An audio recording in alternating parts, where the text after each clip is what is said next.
Timandasya Gyananjala Shalakaya Chakshunmalitam Jana Tasmai Shri Gurve Namaha Shri Chaitanya Manupistam Sthapitam Yena Bhuttale Swayam Rupakaramayam Dadati Swavadantikam Namam Vishnapadakashabhasa Bhuttale Srimate Bhaktivedanta Swaminiti Namane Namaste Saraswati Devi Gurvani Pachaine Nivishesha Shanivari Pasatari Satarini Vanshakapati Vasa Kripa Sanubhyevacha Patitanam Pavanebhyo Vaishnavebhyo Namo Namaha Jai Shri Krishna Chaitanya Prabhu Nityananda Shri Advaita Gadada Srivasadi Go Bhaktavinda Hare Krishna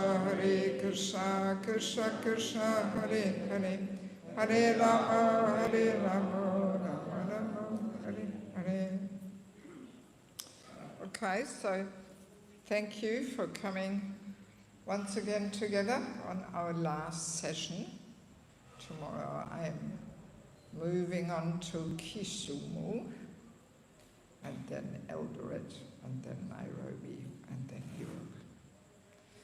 Yeah, so today we have another juicy topic, envy, the main obstruction within our relationships.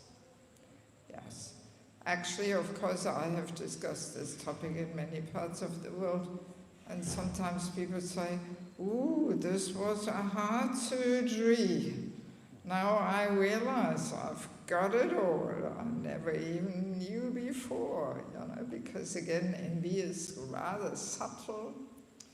And yesterday we spoke about false ego, and at the end I was sharing how false ego and envy, they are good friends. They always like to move around together. And of course, first comes the false ego, thinking ourselves to be something which we are not, thinking that we are the big enjoyer and controller. So, and then envy sneaks in. So, yeah, let's begin by remembering in the 5th canto there is one verse, can't remember the number, where in the word-for-word translation it says there, kalaha, meaning the envious, and Prabhupada puts in brackets, almost everyone. Yes, almost everyone. Prabhupada has a very humorous way of getting the point across, because we like to often keep ourselves in this illusion that, yes, everybody else is so envious, especially of me, but I don't have that ugly quality, of course not. So that's why Prabhupada says almost everyone. So most likely that includes us too. Why should we be the big exception who is not envious? Yeah.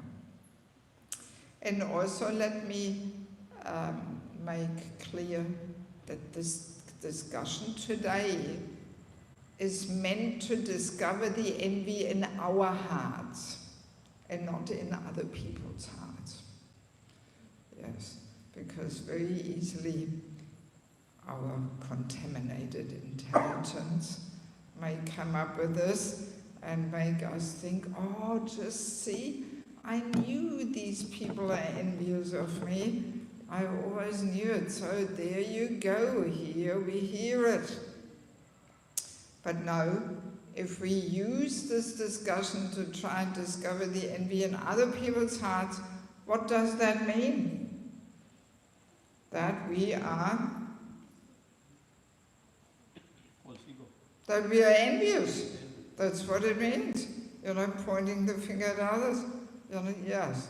So let us not allow our envy to manifest in such a gross way. Right? Yeah, so to begin,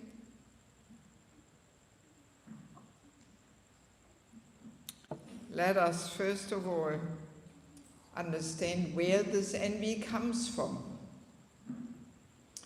So yeah, as soon as sense enjoyment is a important goal for us in life, then naturally envy follows. As soon as we want to enjoy life, then envy comes in, because then we have the feeling that maybe others enjoy more than we do, and we actually try to, in all relationships, we try to establish our superiority. That's what's happening. So very commonly we use this term envy in a sense, towards people who have something which we don't have, and then we are envious of them. But actually, envy comes out in all relationships. I like to make it a little broader, and I like to see it as a certain state of heart. It's a certain consciousness. And that comes out in all relationships, not only towards people who have something which we don't have. Something's still irritating my voice here. Yeah. So that's kind of a broader understanding of envy. So I do want to go with you through one verse from the Bhagavatam, which describes how envy manifests towards seniors, equals, and juniors. And I don't want you to look on the phone, but I want you to hear nicely, and then we try to collect the different aspects. Whereas if you just read it from your phone, it's no big deal. So yeah, this is 4th Canto, 8th chapter, verse 34. If you want, you can note down the verse for later, if you want to look at it again or something. So 4:8:34, there it says, Gunadikam mudam lipset anukusham gunadamat maitim samanat anvichen naptape avibhuyate. The translation by Srila Prabhupada. Every man should act like this, and here man means human, not man in contrast to woman. Yeah. So every man should act like this. When he meets a person more qualified than himself, he should be very pleased. When he meets someone less qualified than himself, he should be compassionate towards him. And when he meets someone equal to himself, he should make friendship with him. In this way, one is never affected by the threefold miseries of this material world. So that last sentence is already quite a surprising statement, that if we just learn how to act without envy, we will never be affected by the threefold miseries of this material world. So that sounds already pretty good. So now let us see how Prabhupada unpacks this verse. Generally, when we find someone more qualified than ourselves, we become envious of him. So here Prabhupada uses the term envy in that sense, towards somebody who has something which we don't have. When we find someone less qualified, we deride him, which is also a sign of envy. And when we find someone equal, we become very proud of our activities. These are the causes of all material tribulations. So one more time, the statement comes up that this envious behavior is the root cause of our suffering. The great sage Narada therefore advised that a devotee should act perfectly. Can you hear me? Yes? Okay, good. The great sage Narada therefore advised that a devotee should act perfectly. Instead of being envious of a more qualified man, one should be jolly to receive him.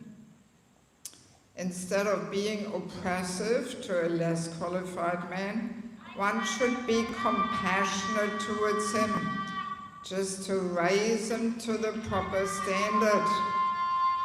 And when one meets an equal, instead of being proud of one's own activities before him, one should treat him as a friend.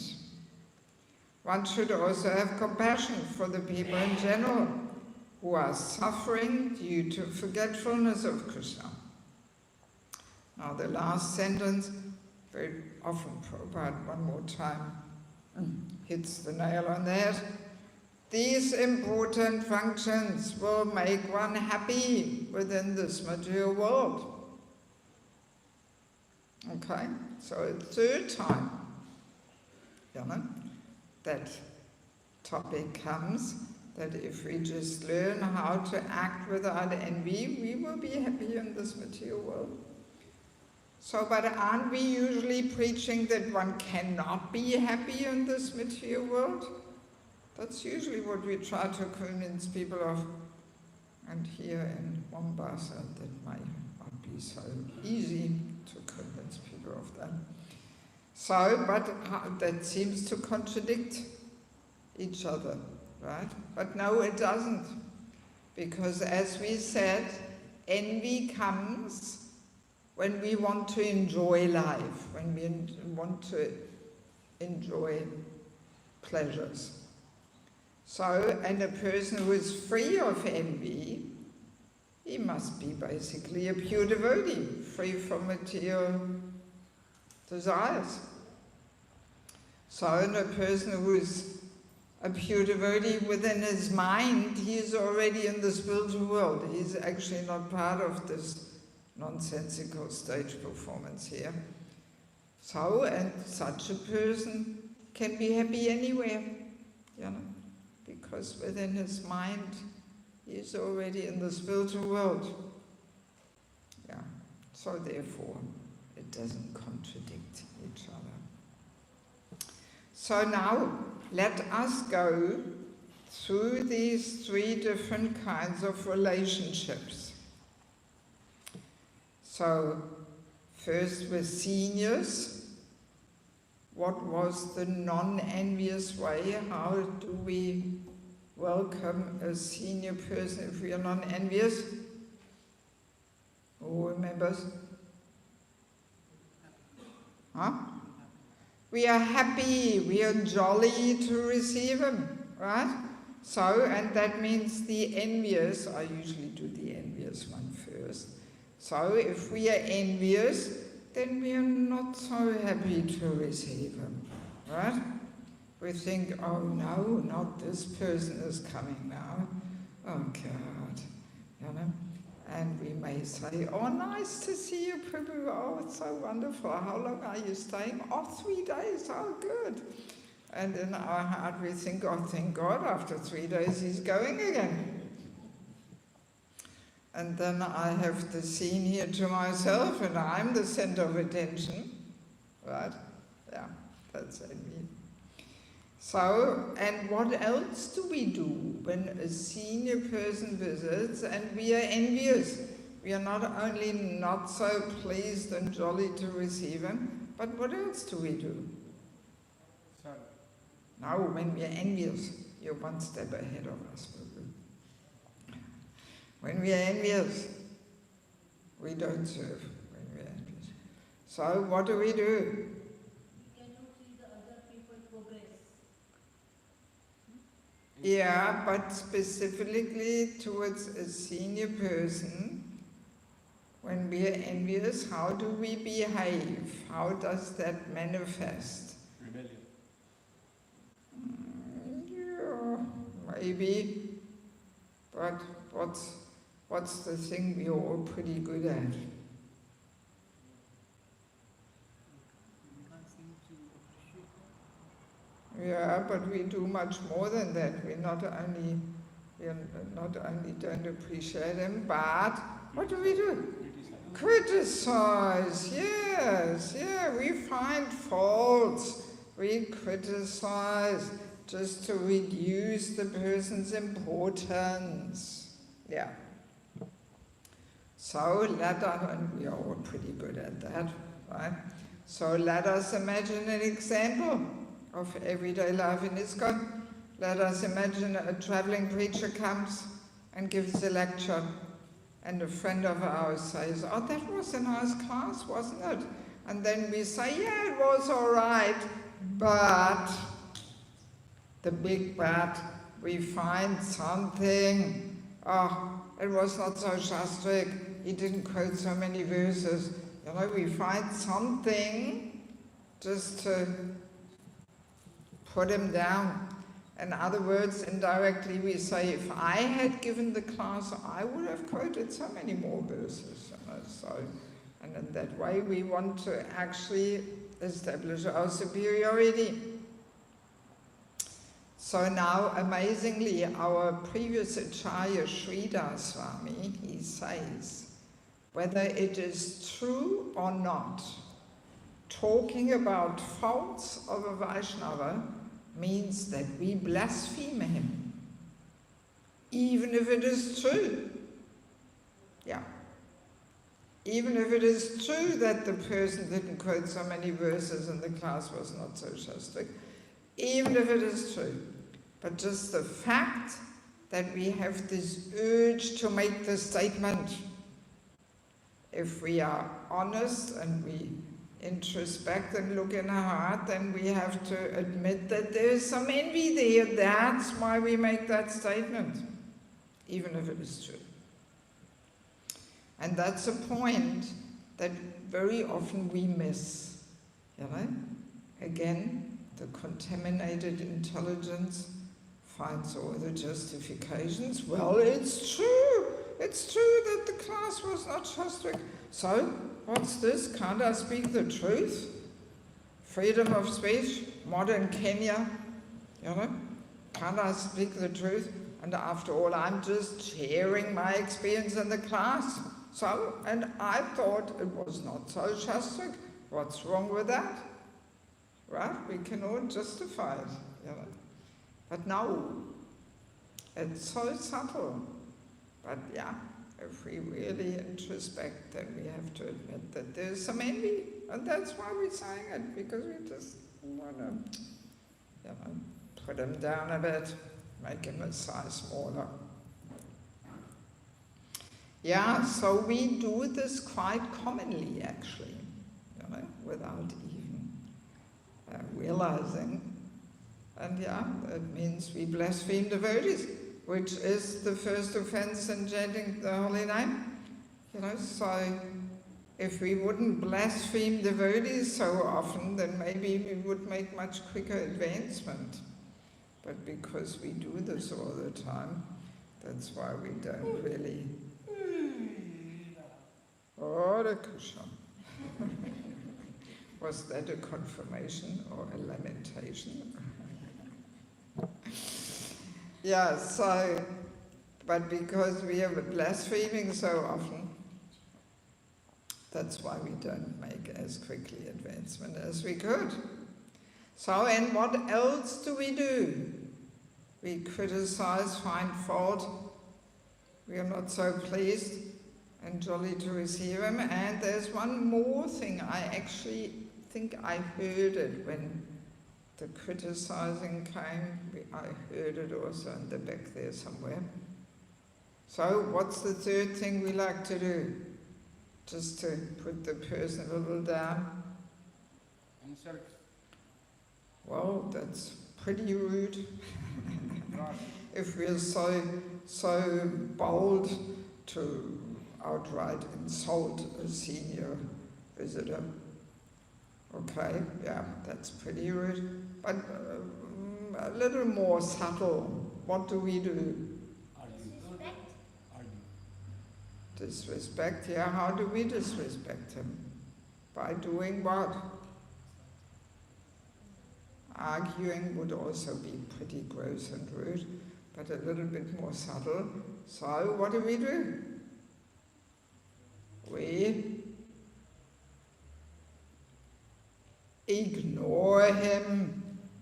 We pretend he is nobody and nothing, not even worth saying Hare Krishna to. We just don't even see him, you know. We just pretend he's nobody. You know? Yes, we just ignore him, look the other way, don't see him. Yeah, so we may do this sometimes too, that we see, oh no, not that person is coming, okay, I better go this way. Yes, so these are the main ways how envy manifests towards a senior, right? Yeah, that we are not pleased, we ignore him, and behind his back we criticize, we find faults, we backbite, talk against him, maybe even create rumors, and then you know, just to damage his reputation a bit. So, and now what's the non-envious way of treating a senior? We said already we are happy, jolly to receive him. So, and what else do we do? There's somebody else here coming to the session on envy. So, what else do we do when we are non-envious towards the senior? What do we do? Here to serve. Yes, we are eager to serve and? Respect. And how does the respect manifest? We serve and? Give obeisance. And? Glorify. Yes, we hear from him, we inquire. Pariprashnena sevaya, right? So that's not only towards Guru, but towards any more experienced devotee. We are eager to hear and we are eager to inquire from him. That's how we take advantage of the presence of a more experienced person. Not only when a preacher comes, but actually also in our communities, you know. Often we become a little over-familiar and we forget that this person actually has much more experience and we can learn from that person and inquire and, you know, not just take him for granted, you know. Yeah, so this serving and inquiring, these two principles actually enhance each other. So the more we are eager to humbly serve, the more we will feel inspired to hear and inquire. And the more we hear and inquire, the more we want to serve, and the more we want to inquire and hear. And. So they are very important aspects, you know, how to associate with a senior. And maybe you have noticed that these days, instead of inquiring, people love to talk about themselves, right? About all their big achievements and what they've all been doing and you know, and to do that in the presence of a senior person would be a little inappropriate, you know, because it has that flavor of showing off how great we are or something. But if the person asks us, or what service are you doing, what's your work, and so then we can humbly share. But you know, we should remember the main way how to benefit and how to actually squeeze some nectar out of that person is by hearing and inquiring. But these days, the pride takes over in society and people just rather like to hear themselves talk, you know. Is that in Kenya also like that? Oh, yes. Or only in Europe and in America? Yes, so all right, let's move on to the next one, towards juniors. What is the envious way of acting towards juniors? Huh? Deride. Yeah, we put them down, we crack jokes on their expense, make them look foolish, right? or we speak in a condescending way and a down-putting way, right? What else do we do?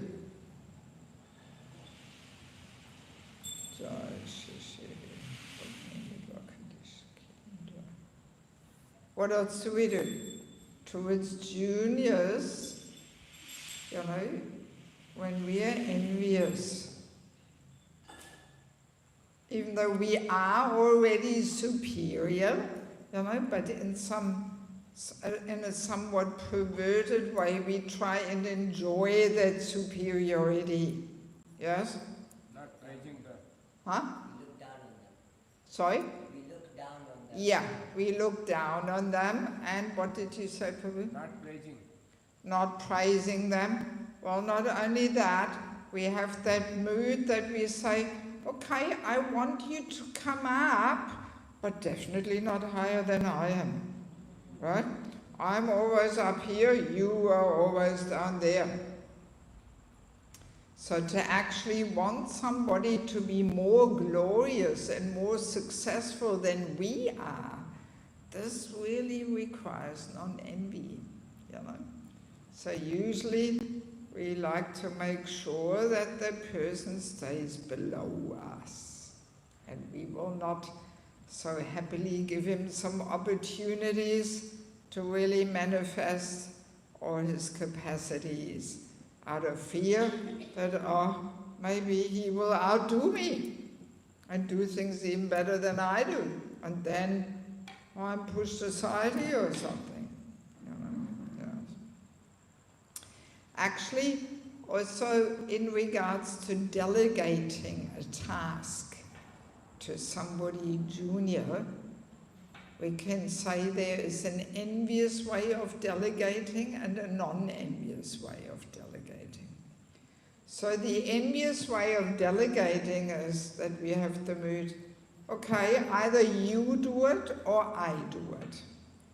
And okay, you want to do it, good luck, you do it. And we don't follow up.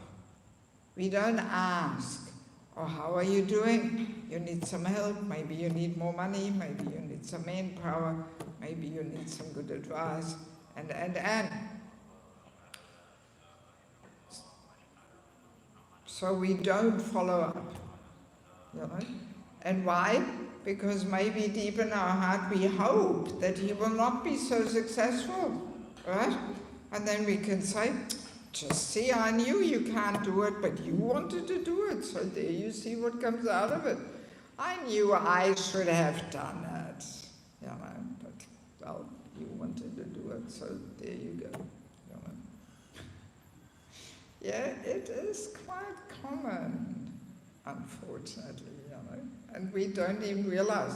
Again, the contaminated intelligence finds all the excuses. Well, he wants to do it and I'm busy with other things, and, you know, so all right, I just wanted to let him do it, you know. But we don't want to help him to become successful and more glorious than as if we had done it, you know. That's behind it. Yeah. But the non-envious way of delegating is, of course, that we follow up.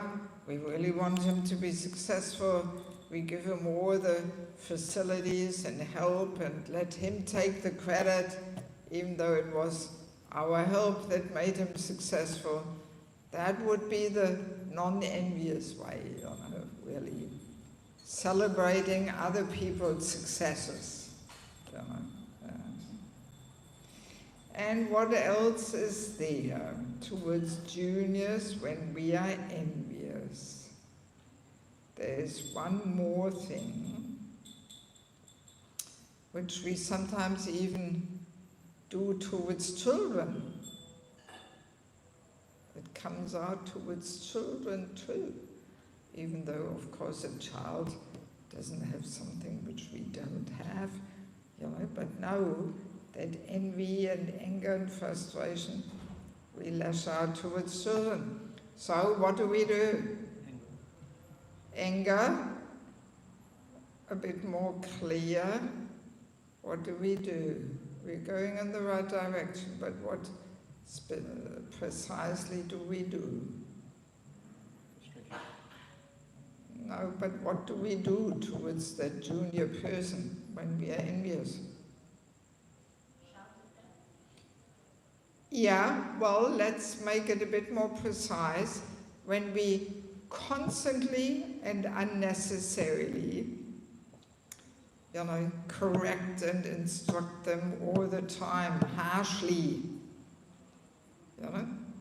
yes, and constantly and unnecessarily, all the time, picking on them, and again you did that, and I told you, and. Yeah, so if we have that tendency, and again, let's remember we are not trying to find the envy in our superiors here, or our parents, you kids there, okay? But yeah, the older kids often do it with the younger ones too, bullying them around.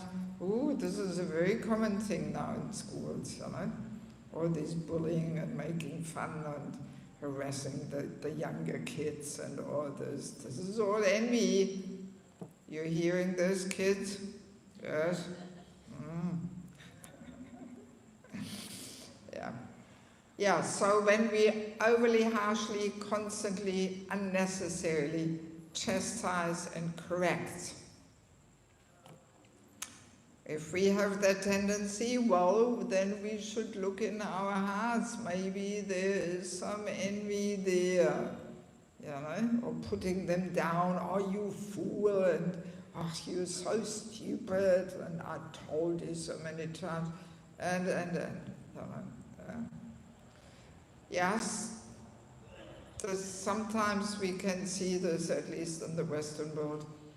When you go in the evenings into a supermarket after the mothers who work all day, when they pick up their kids from the daycare center, quickly want to do some shopping, and the poor kid hasn't seen the mother all day, and then something happens there, and the kid is crying, and the mother is screaming and yelling and shouting at the poor kid. And often the kids are so small that they can't even understand what exactly is happening, You see this quite a lot, So then when, mothers are all frustrated and have all this frustration and anger from the whole, 8-hour work there and the job, and so then the kids cop it, Yeah, so we have to be very careful. There's another interesting point. Vaishnav etiquette says that we actually should not even correct a person unless we are free from envy. So, but Prabhupada says almost everyone is envious, so that means nobody can correct anybody, right? So what to do? But let's be clear. When we correct somebody in this huffy, agitated, envious, false ego mood, then the best correction, even if the correction in itself is perfect, nevertheless, if it is given in that mood, it actually is contaminating. Not only to the person who receives the correction, but also to us giving it, right? That's the power of false ego. False ego, envy, poisons the best thing. So good to understand this. Yes, I'm sure we all have that experience of being on either side, either giving an instruction and correction with this huffy mood, or receiving it, right? Have we had that experience? Yes. So how do we feel? Huh? When we give or receive an instruction and correction in an envious mood, how do we feel? Right. Huh? Not great. Not so great. No. We have a pretty ugly feeling in the heart. And we may get confused. We may think, well, but I really had to give this correction, and the correction is right, But because we give it in this envious false ego mood, that's why it contaminates our own heart and also the heart of the other person. It actually ignites the false ego in the other person's heart. So, if this happens with our kids, that our kids are not eager to accept our instruction and correction, well, maybe we haven't given it in not such a nice way, and that's why they're all, reacting like this,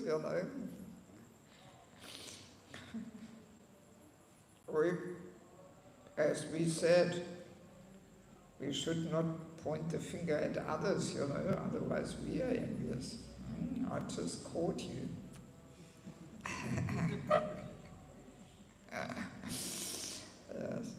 Yes, anyway, so good to know these things because it's so subtle. And again, Vaishnava etiquette is always our saving grace. But we have to know it. We have to know the Vaishnava etiquette and also follow it. So I usually give some advice in this situation. When we see somebody doing something wrong and we have this agitation in our heart, oh, I have to immediately correct them right now, and we can hardly control our tongue. Have we experienced that situation? Yes. Yeah, the false ego is pushing so much that, we can hardly bite our tongue, it blurts all out. So when we find ourselves in that situation, we should not correct a person. We should wait until we cool down. A good tip is to sleep it over. Next morning, the world looks already different. Or we may have to sleep it over 2 nights or 3 nights until we really cool down. Not to correct in this huffy mood, because it will only contaminate the whole atmosphere, our heart, their heart, everybody's heart. So we should wait until we cool down, and not only that, we can also have this prayerful moment before we give the correction, that we say, oh please Krishna, let me get this point across in the mood of being their most well-wishing friend, wanting their very best. So if we have that prayerful mood, then Krishna allows us to be non-envious at least for the 2 minutes when we give the correction. Maybe not forever, but at least for the 2 minutes when we give the correction. And it really works, If we have that prayerful mood that we really want the person's very best, we want to help them, then if we say it in that mood, then the other person can feel this. Because as we were saying in the session of consciousness, consciousness travels on sound vibration, right? So if we truly, from the bottom of our heart, want that this person, makes advancement, and we want to be their very best friend and well-wisher, then the person can feel that because we say it in that mood, and then they happily will accept the correction, most likely, But if we say it in that irritated and agitated, huffy mood, then it will only contaminate. So it's very practical, and it works. It works. So best not to give any kind of instruction and correction in this agitated, angry, huffy mood. Okay, so now, what's the non-envious behavior towards juniors? What's Prabhupada saying? Who remembers? He says one magic word. Compassion, exactly. So, non-envy towards juniors is that we are reaching out, we are compassionately uplifting them. We want their very best. right? We sacrifice our energy to guide them and hear them and uplift them, and we want them to be more glorious than we are. Yeah. That's the non-envious way. And a non-envious person really knows the art how to connect with everyone, anyone and everyone, for their utmost benefit. So Prabhupada was the perfect example of this. You know? He could connect with a small child, or with a hippie, or a drunkard, or a scientist, or a Christian priest, or doesn't matter with whom. He knew how to connect and uplift them. Yeah. And sometimes Prabhupada was pretty heavy, calling people fools and rascals and whatnot, you know. Yeah. But because his heart was 1,000% non-envious, people could feel that. And that's why, as a rule, people didn't get offended, you know. But we can't imitate that, because if we call people fools and rascals, most likely there's a bit of pride and arrogance there, you know, and yeah, then the envy comes out. And in this regard, there is a nice little episode with Prabhupada when he was in Australia and he was coming back in the car to the temple from his morning walk, early in the morning, 6 o'clock or something. And in any big city, I don't know what it's like in Kenya, but usually 6 o'clock in the mornings, people are already rushing to work, right? So in one of Prabhupada's disciples who was sitting with him in the car, he was saying, "Look, Srila Prabhupada, all these mudhas going to work." Yes, and yeah, there was some little pride and arrogance there. Oh, all these mudhas, look at them, they were going to work. So, and then Prabhupada's response, he was saying, yes, how can we save them? That was Prabhupada's response. And when that devotee looked over to Prabhupada, he could actually see that Prabhupada was crying a tear. How can we save them? You know? Yes, and then the devotee noticed, okay, you know, Prabhupada is in a different mood, you know, not just here, oh, these mudhas going to work, you know. Yeah, so, I mean, Prabhupada's heart was really full of compassion, you know, that was his driving force why he came to the West and preached and all that. And we can look at ourselves when we go through Mombasa, you know, or when we give out the Food for Life prasadam. Do we have some compassion in our heart, thinking, oh, how can we save them? Or do we think, oh, these mudhas, whoa, stand alone, whoa, you know? Yeah, so, you know, we have to be careful.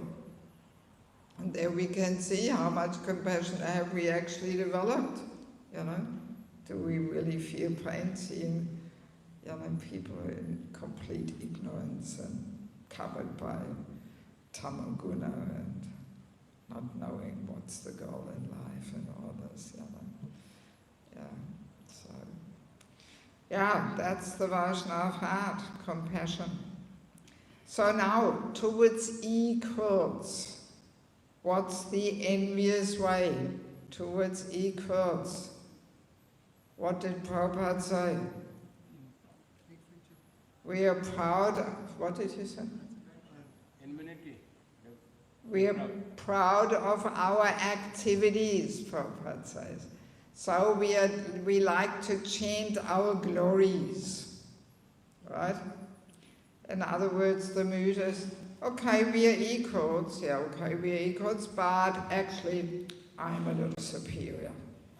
And I'm going to prove it to you. And then we talk about ourselves, what we've all been doing to try and impress the other person, that actually I'm just that little bit superior. So let us imagine two not so mature preachers meet. And one says to the other, "Oh, guess what?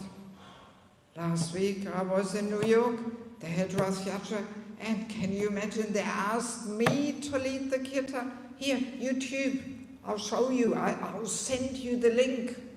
Me leading the kirtan in New York, Rath Yatra." And then there was the stage program, and again, I couldn't believe it. Even though there were so many swamis there, they must have been all tired. I was invited to give the main talk on the stage. YouTube, I'll send it to you. And then, yes, and then I came to Kisumu, and they had Rath Yatra, and again, they asked me to lead the kirtan, and I was giving the main talk. And then after a while we say, "And what about you, Prabhu? What have you been doing?" And by then the other person thinks, "You're so great, I'm nobody. You won the competition, but you're superior." So that's what goes on between equals, where there's some envy, you know? That there is this competition entering and chanting our own glories, being proud of our achievements and activities, just to impress the other person that actually we are a little superior. Right? Yeah. That's what's happening. So, and what's the non-envious way of associating with equals? What's the non-envious way? Yeah, Prabhupada says making friendship. So, but can't we be friends also with seniors or juniors? What's so special in regards to the friendship with the equals? You uplift each other and share your... Yeah. So this friendship amongst equals who are non-envious, it has a special intimacy. There is also some kind of competition taking place. But what does that competition look like? It's very different to the competition amongst envious ones. So what's the competition amongst equals that are non-envious? Helping each other. Competition. If you are friends. Huh? If you are friends, assist them. Yes. Both grow. Make the other one look better than you, make him appreciate. Yes, what do More seva, like I do more seva, I'm doing seva or something like that. Competition in seva.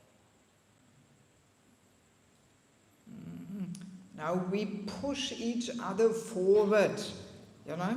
Out of Vaishnava humility, we see ourselves as junior, and we see the other as more experienced.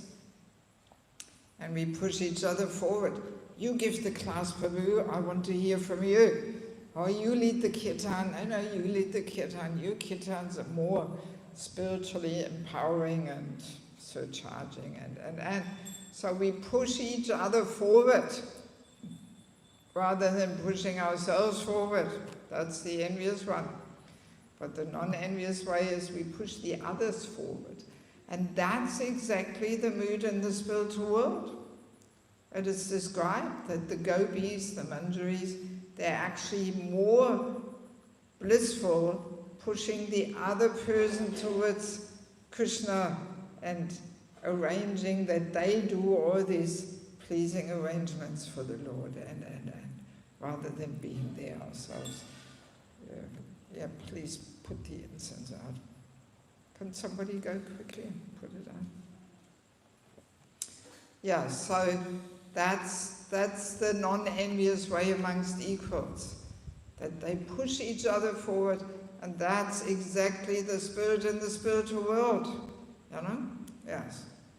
So, if we want to go there one day, we have to cultivate that mood, right? and we can just imagine that, say, our guru is coming.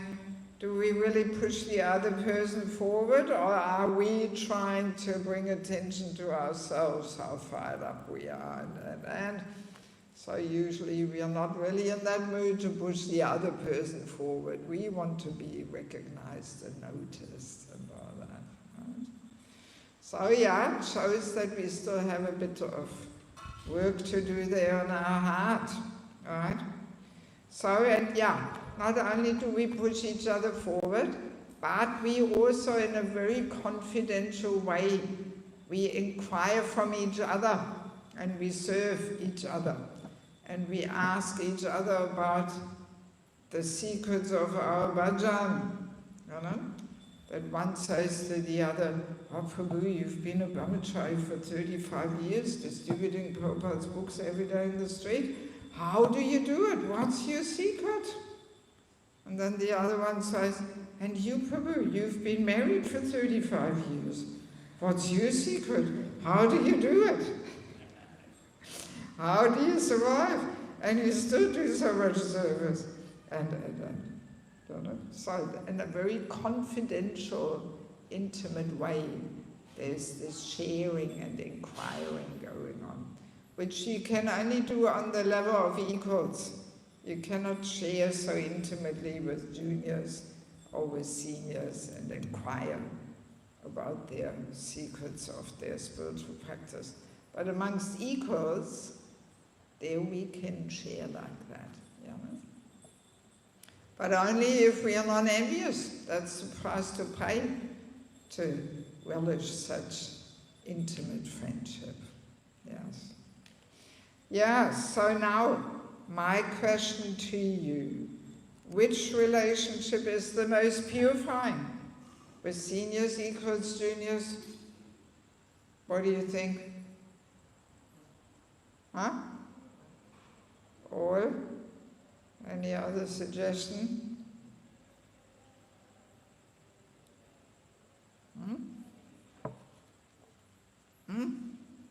Come on, there's one relationship which is most purifying. Which one? Huh?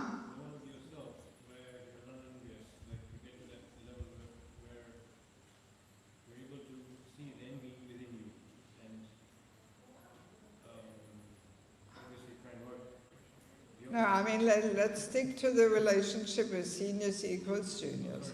So which one is most purifying?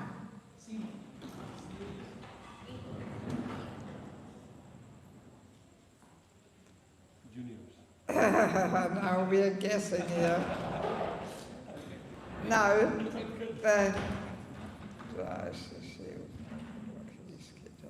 no, it is indeed the relationship with equals.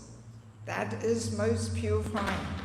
And that relationship, the most biting and pinching envy from the most hidden corners of the heart, come to the surface when we associate with equals. You know, whether we really truly want to be a humble servant, or whether we just want to be a little bit more advanced after all, you know. Yeah. Yes. Because it's pretty easy to surround ourselves with juniors and say, yes, yes, I'm the humble servant. That's pretty easy. And also to be closely associated with a very senior person, also pretty easy. And we can always hope that some of that person's glory is spilling over to us, that we say, oh look, it's always me next to Guru Maharaj. I'm there in every picture. You know, I'm there next to him. So he is the most glorious, and I'm the next glorious one next to him. You know, like that. So, but equals, there we have to really show our true color there, whether we want to be a humble servant or whether we just want to be a little bit more advanced after all, you know. Yeah, so equal association is indeed most purifying. And we have some little stories in the Shastra, you know, Prithvi Maharaj, when he wants to do the 100th horse sacrifice, While Indra had 100 and Prithumarj 99, no problem.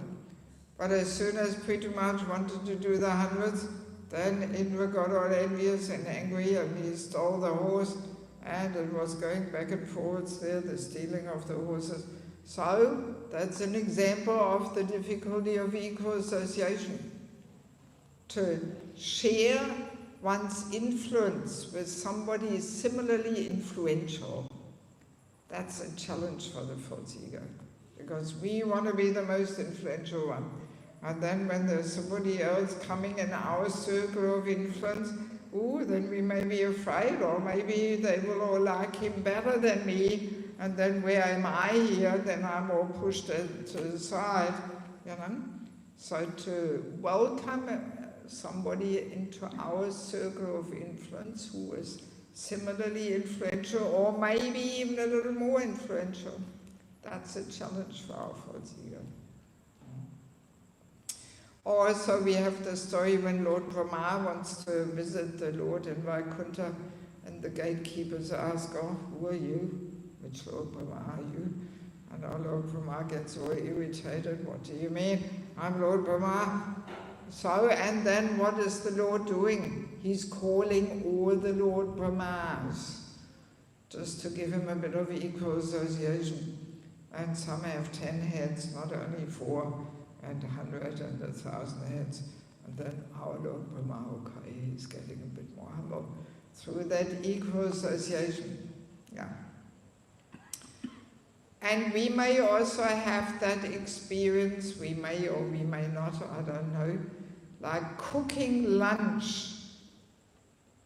2 expert cooks cooking lunch for Guru Maharaj. Can be intense, right? If it's 1 expert, 1 helper, no problem. But 2 experts, then immediately, unless they're non-envious, then immediately that competition comes in. Who knows better what Guru Maharaj likes, and now he can't eat this, and now last time he did, and now he told me he wants it like that. And you know, whole big discussion and a competitive mood there. So there is one interesting formula which His Holiness Varna Swami is giving us, a formula for association. I assume it's not based on Shastra, but he simply wants to make this point how important eco-association is.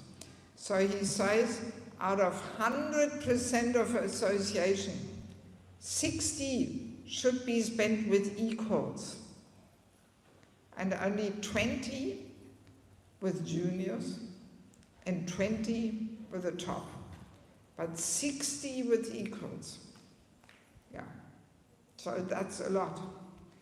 As a younger devotee, it may be quite natural to have 60% equal association, but as we become more senior, we may only have 5% equal association in our life, you know?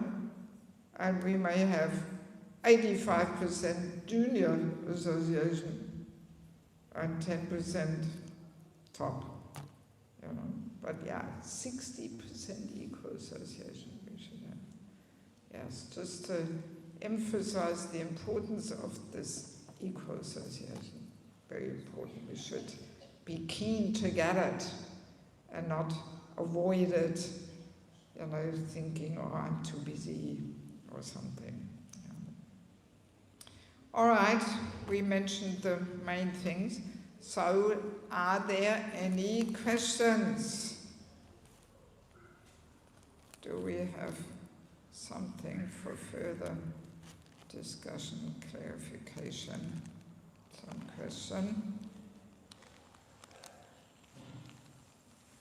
No? So the root cause of envy is to be the spirit of enjoyment. That is the main cause. So that is envy with the Krishna. Because yeah, basically, yeah. to take the place of the Krishna, that's why you become envious to all is expanded way. Yeah. So when you develop the loving towards Krishna via all the living entity, then you develop the love to everyone. Non-envy, yeah, exactly. Yeah, I mean, the root cause is a false ego, that we think ourselves to be something which we are not, that we think ourselves to be the big enjoyer and controller and proprietor, but that's Krishna, you know. So yeah, we compete with Krishna, also with Radharani, you know. We try to be as beautiful as she is, and that's why we put makeup on and this and that and make the fingernails all pink and all that. That's all the qualities that Radharani has, you know, actually. But it doesn't mean that the ladies should make it themselves beautiful. No, they should. But yeah, without envy of Radharani. Yes? So, anything else? All right, well, if there's nothing else, then I want to take the opportunity to thank you so much for allowing me to visit you here in Mombasa. And I had a nice time being in your company. And I wish you all the very, very best for your onward journey. Actually, that topic of envy, yeah, I'm just remembering, there is 5 steps, which I usually give. The topic of envy is mentioned in the blue one, in the sheltering relationships. I mean, shall we very quickly maybe go through these 5 steps? Because that's actually often the question that comes up. So, okay, now we know how it manifests. So what do we do if we realize, oh my God, I've got it all? Towards seniors equals juniors. Oh, that's me, right? So what do we do? Yeah, very quickly. It doesn't take long. Step number 1 is always up. You listening? Very important part here. Step number 1 is hearing about the topic. That's always step number 1. We have to hear. That makes us more conscious and mindful that, oh yeah, here, this is the envious behavior and I've got it. My God. So if I want to go back to Godhead, I have to do something about it. So hearing is step number 1. Step number 2 is desiring to do something about it. I have to do some internal work. I have to get rid of this. So then step number 3, we have to be introspective and honest, reflecting, always looking in our heart. Why did I say this? Why did I do this? Right? Without introspection in honesty, we actually cannot even make advancement. Because the contaminated intelligence always justifies everything and sweeps it all under the carpet, you know, and then we maintain all these unwanted patterns of behaviors. Actually, we commit the 10th offense to maintain material attachments even after understanding so many instructions on this matter. So, they're very subtle material attachments, the attachment to our false ego gratification. Yeah, so without introspection and honesty and reflecting, there's no way we can actually move forward. And again, at that step, we need the help of a mentor, of a well-wishing friend who can point it out to us, who can say, hey, just cool down, you're acting in false ego here, and that was envious, and you know. So yeah, 3rd step is introspection and honesty. Then the 4th step is we catch ourselves doing the wrong thing. That we catch ourselves. Oh, again, I had to make that nasty comment about the person's kirtan or lecture just to put him down, and oh, I shouldn't have done that. So that is already progress. Because at least we realize, you know, so many times before we did the wrong thing and we didn't even notice. But now we realize, oh, I couldn't bite my tongue, I had to say this, and I shouldn't have done that. So now, after catching ourselves doing the wrong thing, what's the step number 5? You tell me. Make sure you don't do it again. We don't do it again. Well, if it was just so easy, but now we can tell ourselves so many times, I'm not going to do it again, and then 5 minutes later we do it again. So, it doesn't work. What do? Substitute. Prayer. We cry out to Krishna, to Lord Nrsingadev. Yeah. Lord Nrsingadev actually prepares our heart to one day approach Radha Krishna. So, he's got his nice long nails there. He's the expert heart surgeon to pull out these little Hiranyakashipus, because envy, false ego, Hiranyakashipu is the embodiment of envy and false ego, personification. So, and as we said, false ego is so deep, so subtle, we've been carrying it with us for so many lifetimes. We, out of our own strength, we can't free ourselves from this. It's so deep-rooted, we can't. So we need the help of Lord Nrsingadev. So that's what we can do when we chant japa, I usually like to start with Lord Nrsingadev and spend a bit of time with him, trying to, enter my heart and pull out all these subtle things there. So then the mind can go to Prabhupada, to Guru, to Krishna, Radharani, whatever, Yes, but that's a good thing to do when we chant. That we cry out bitterly, desperately, please free me from this. So, and when we do these last 3 steps again and again, that we are introspective and honest, we catch ourselves doing the wrong thing, we cry out to Krishna, we are introspective and honest, catch ourselves doing the wrong thing, crying out to Krishna. So then sooner or later we come to step number 6. We catch ourselves doing the right thing. Yeah, it really works.